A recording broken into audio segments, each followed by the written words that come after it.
your phone. It's telling me. Hi everyone, it's Diane with Real Progressives. I am in Dover, New Jersey, and I am with Cinthia today at the Cuts and Cores event. Cinthia is a recipient today of the services of this fundraiser. But what I want to do is we're going to talk to Cinthia a little bit about her story. So, Cinthia, you are a DACA recipient at this time? Okay, so why don't you give your name out and your age? Yeah. So, hi everyone, my name is Cinthia Osorio. I am 22 years old, and I am a recipient of the Deferred Action for Childhood Arrivals program. A little brief history about myself is that I came to the United States back in 1998 when I was 3 years old, fleeing the extreme poverty back in Mexico. My mom was a single mom, and it made it very difficult for her to even provide us food on a daily basis. So she made the very, very difficult and bold decision to move our entire family to the United States. For a year I did stay in California, but then after that, after a year living in California, we ended up going down to the east side, going to the east side, and I've been here in New Jersey for almost 18 years. My entire life has been here in the United States. I've grown up in early Head Start program, and I'm currently a senior at Centenary University, soon to be graduating May 12, 2018. Excellent. What is your major? I'm currently majoring in social work. So I will, once I graduate, I will actually have I would have a position at the Division of Child Protection and Permanency, also known as DCP&P, formerly known as DIFAS. DIFAS. Yep, I'm familiar with them. I used to do some parent representation with legal services, so I'm well aware of the area, and that's great to give back to the community. So how old were you when you came to the States? I was 3 years old. Wow. So you must really not have any memories of country whatsoever. No. The last thing I remember is just the transition from coming to Mexico to the United States. I remember grabbing onto my mom and telling her, like, please don't let me go. I actually got sleeping medicine so I can sleep through the car ride from Mexico to California, and then I woke up in California and I was just waiting anxiously for my mom and my other siblings to come. Wow. And so you have been able to update your status at this time with the DACA paperwork. Is that where you're at right now? I actually applied almost a month ago. Coincidentally enough though, this Monday I was supposed to have my biometrics appointment. Unfortunately, 2 weeks ago I was diagnosed with stage 2 Hodgkin's lymphoma, and I have to go into surgery to place my port in, which is a little device above your main vein, where they can easily just connect the chemotherapy tube there.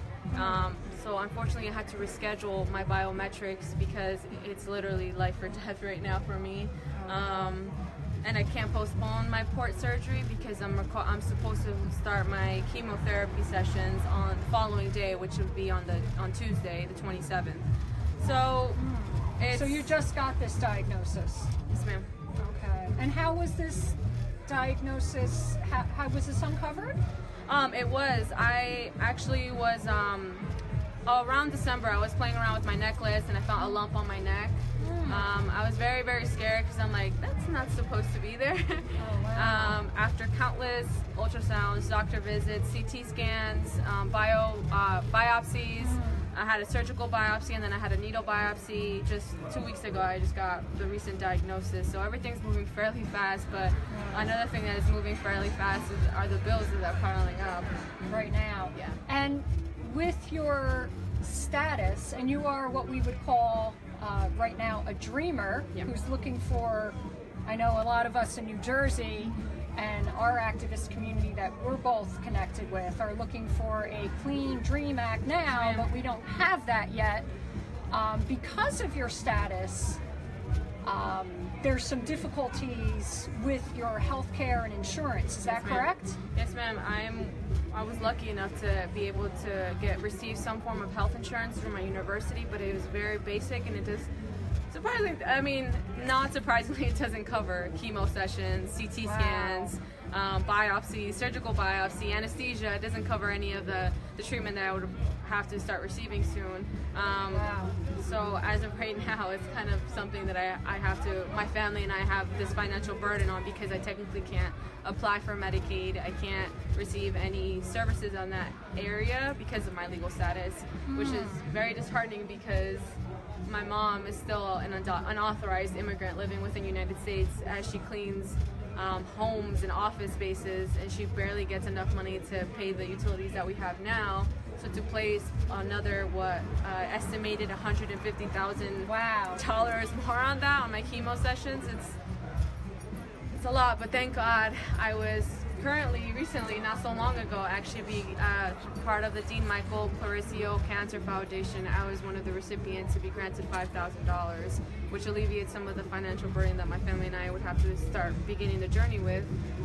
So this is something that, unfortunately, I still have to think about, and hopefully, you, the community, can continue to donate. Put hashtag Cinthia, Team Cinthia, or hashtag Team Carol, so the money can benefit me, and it can also benefit, if you don't want to put the hashtags, just continue to give back to the community or the foundation, because they have helped over several families. And I think from what my Chris said, there's over $850,000 that they have already provided for several families.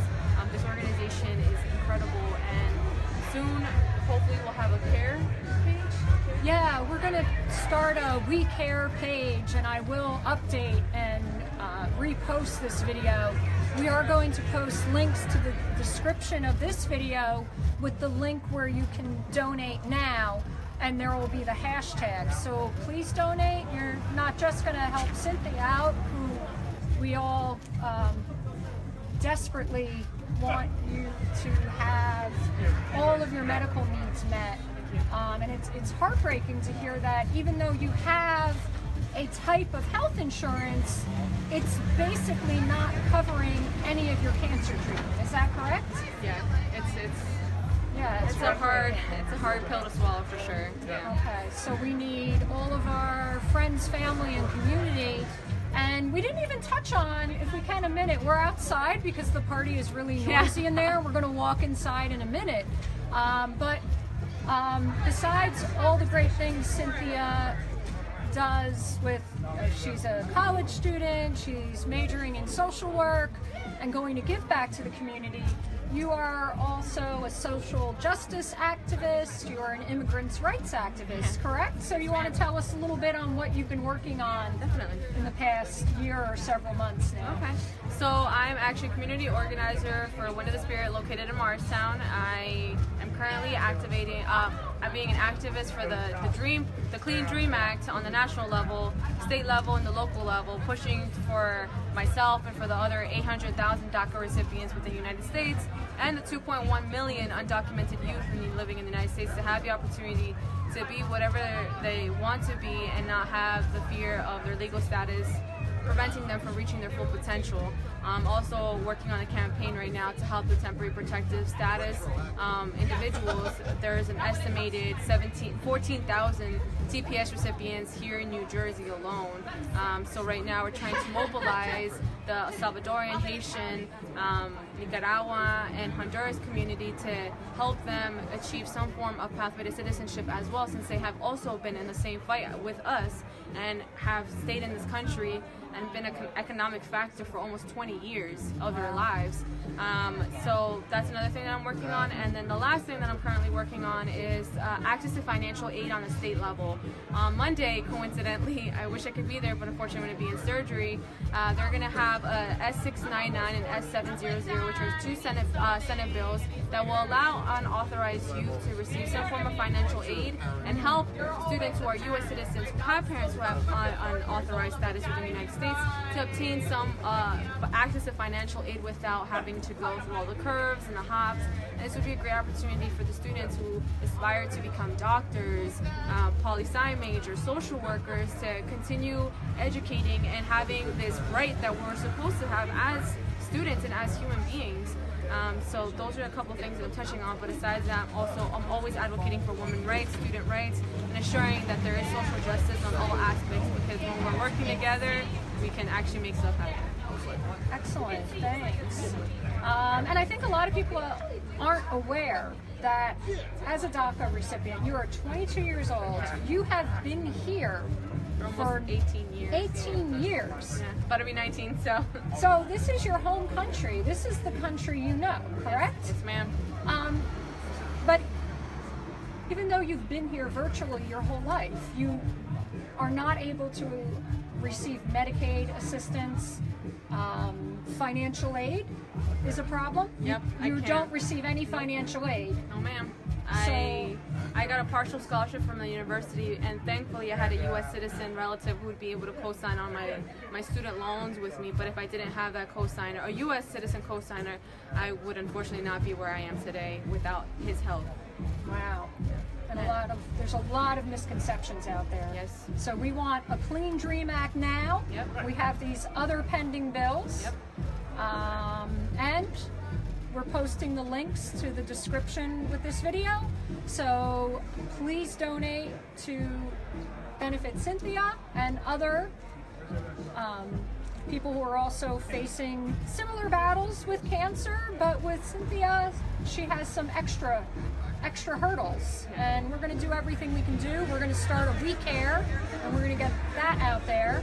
And if anybody wants to put in comments, other suggestions, and we wish you well. But I know you've got a great family, and we are standing with you on this journey. Thank you. And should we go in and see whose head is getting shaved? So we didn't describe the event. So there's cuts and cores going on in there. So the cuts are really shave and cores. And for the females, there's also like a hairstylist here to cut, either get like a really short pixie cut for the female, or if they want to go full bald, like I think Carol's going to do. Our friend Carol Ruiz is going to be bald. Yes. But we might have to tune in later, because I don't know if she's having a glass of wine or two. Who knows? Before she shaves. But we'll try to tune in then. If anybody is interested, we'll stream it. But we're doing some fundraising, and part of the hoopla is Shaving heads. shaving heads. So should we go inside, because we're freezing? Yeah. And let's see what's going on. Got your beer? Up. Okay. I am not drinking, just FYI. Cinthia is carrying Bye. my glass of wine and our live streamers beer. So there's lots of love and lots of support. So we're going to go in and peek. Bye, guys. And see what's going on. I'm going to take you right to the barber. So please come down.